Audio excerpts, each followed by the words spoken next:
Bonjour, je suis la Fée des maths. Bienvenue dans cette capsule vidéo de calcul. Ensemble, nous allons apprendre ce qu'est un diviseur et travailler sur les critères de divisibilité. Avant ça, je t'invite à t'abonner à notre chaîne YouTube et à activer la petite cloche pour recevoir les notifications. Commençons par comprendre ce qu'est un diviseur. Pour comprendre ce qu'est un diviseur, rappelons tout d'abord ce qu'est un multiple, car les deux sont étroitement liés. Pour cela, prenons l'exemple du nombre 24. Nous avions vu dans la vidéo sur les multiples, qui s'affichent ici, qu'un même nombre peut être le multiple de plusieurs autres nombres. 24 est un multiple des nombres. 1 est 24, car on peut écrire 1 fois 24 ou encore 24 fois 1. 3 est 8, car on peut écrire 3 fois 8 ou encore 8 fois 3. 4 et 6, car on peut écrire 4 fois 6 ou encore 6 fois 4.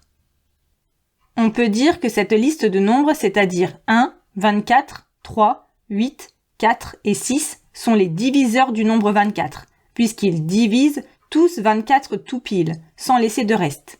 En effet, si on divise 24 par 8, par exemple, on obtient 3, et le reste est nul. On dit aussi que 24 est divisible par 8, et donc par 3. Prenons un autre exemple avec le nombre 27. Si on divise 27 par 1, on obtient 27, et le reste est nul.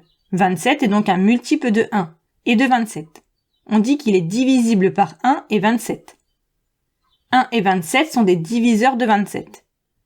Si on divise 27 par 3, on obtient 9, et le reste est nul. 27 est donc un multiple de 3 et de 9. On dit qu'il est divisible par 3 et 9. 3 et 9 sont des diviseurs de 27.